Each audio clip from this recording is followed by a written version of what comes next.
Welcome all of you dear students and my dear friends, welcome back once again. मैं हूं वेद और आज हम सरकारी नौकरी की तैयारी से संदर्भ में कुछ बातें करेंगे। आज का जो हमारा टॉपिक है वो काफी महत्वपूर्ण है। वो आपके प्रतियोगी परीक्षाओं के लिए एक तरह से रामबाण साबित होगा। आज प्रतियोगी परीक्षाओं में ये नहीं कहा जा सकता है कि ये क्वेश्चन कहां से पूछा जाएगा। यदि आप SSC, CHSL, CGL, MTS, GTS, UPSC, UPSSC exam की प्रिपरेशन कर रहे हैं, इसकी तैयारी कर रहे हैं सरकारी नौकरी की, तो आपको सिलेबस बस पता है, लेकिन उस सिलेबस में कहां से क्या पूछा जाएगा ये किसी को नहीं पता है। हमारी तैयारी होगी कि पहली बार में किस तरह से हम इस एग्जाम को पास करें, किस तरह से हमारे हाथों में नौकरी आए। कोशिश यही है। आज का जो हमारा चर्चा का विषय है वह है भारत में आम चुनाव। आज हम बात करेंगे भारत में आम चुनाव 1945 से 1946 के बीच में जो गतिविधियां हुई थी, उस गतिविधि को हर एक पहलू के बारे में जानेंगे। वह आम चुनाव होगा, भारत में आम चुनाव के बारे में। तो dear students, SSC, UPSC, UPSSC class आप ऑनलाइन मोड में आप कर सकते हैं। सरकारी नौकरी की तैयारी ऑनलाइन और ऑफलाइन दोनों ही मोड में अवेलेबल है। आपको क्लासेस हिंदी में मिल जाएगी, आपको क्लासेस इंग्लिश में मिल जाएगी, कहीं भी कोई दिक्कत नहीं आने वाली है। लगातार पढ़ते रहने से एग्जाम पास नहीं किया जा सकता है, लेकिन अगर आपकी रणनीति बेहतर हुई, यदि आपकी स्ट्रेटेजी बेहतर हुई, तो निश्चित रूप से आप पहली बार में आप एग्जाम को जरूर पास करेंगे, ये वादा है आपसे। तो डियर स्टूडेंट्स, अगर हमें बात करें भारत में आम चुनाव 1945 और 1946 की, तो हमारे सामने कुछ बातें याद आने लगती हैं। उस समय हमें द्वितीय विश्व युद्ध की याद आती है। द्वितीय विश्व युद्ध के पश्चात ब्रिटेन में हुए सत्ता परिवर्तन के फलस्वरूप लेबर पार्टी की इटली सरकार बनी। इसने भारत में आम चुनाव की घोषणा कर दी।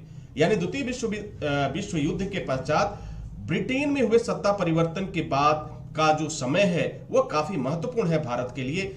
लेबर पार्टी की इटली सरकार बनी थी और इसने भारत में आम चुनाव की घोषणा की। कुछ और आगे बढ़ते हैं तो कुछ इंटरेस्टिंग बातें हमें हमारे सामने आता है। दिसंबर 1945 में चुनाव के परिणाम घोषित किए गए। केंद्रीय विधानसभा और प्रांतीय विधानसभा में कांग्रेस को बहुमत प्राप्त हुआ। यह भी एक अच्छा संदेश था उस समय, उस परिवेश के लिए।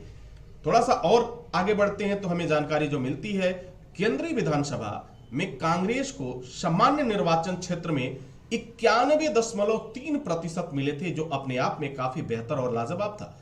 केंद्रीय विधानसभा में कांग्रेस को 91.3% का मत मिलना अपने आप में एक बहुमत की तरफ इशारा कर रहा था।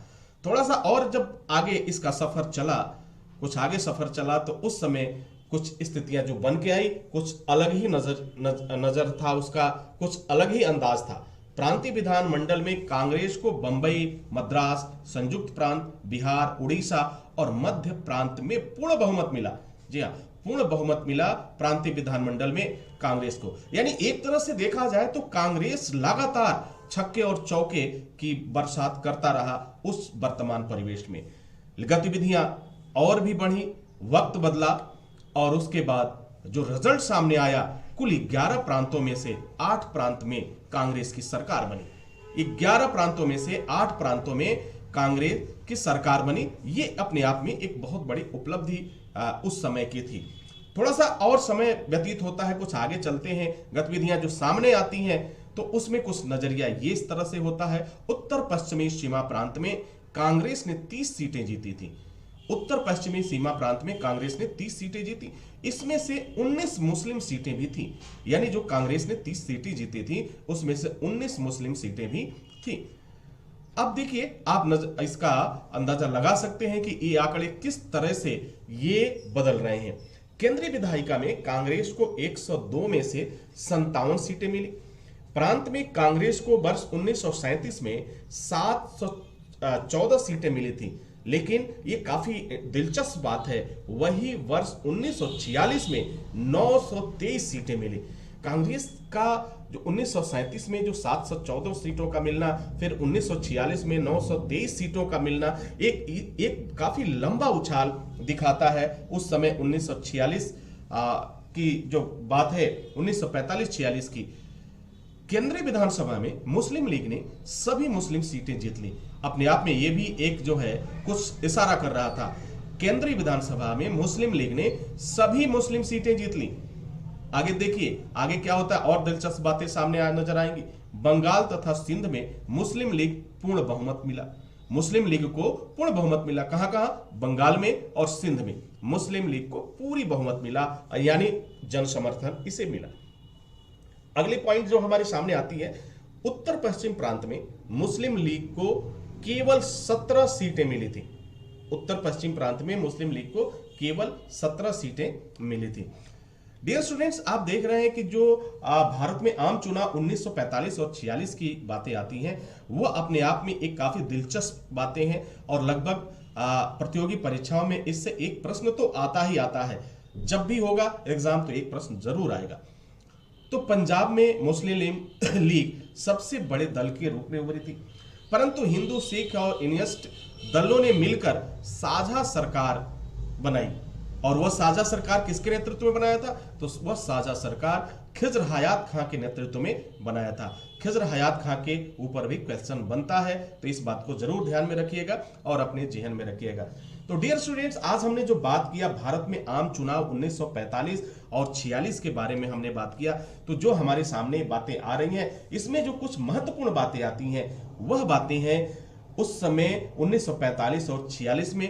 पहला जो इंटरेस्टिंग पॉइंट है वह है द्वितीय विश्व युद्ध के पश्चात ब्रिटेन में हुए सत्ता परिवर्तन। दूसरा मुख्य बिंदु इसका है कि लेबर पार्टी की इटली सरकार का बनना। इसके बाद भारत में आम चुनाव कराने की घोषणा करना।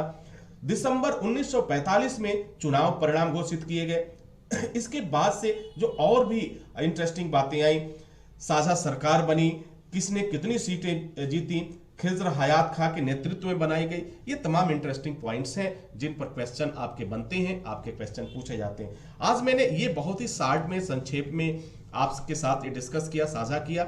ये यूपीएससी एग्जाम के लिए काफी महत्वपूर्ण है, काफी रोचक तथ्य भी हैं जो आपको जानना चाहिए, क्योंकि यदि आप सिविल सर्विसेज की तैयारी कर रहे हैं तो इन ऐसे सभी पहलुओं के बारे में आपको वाकिफ होना जरूरी है।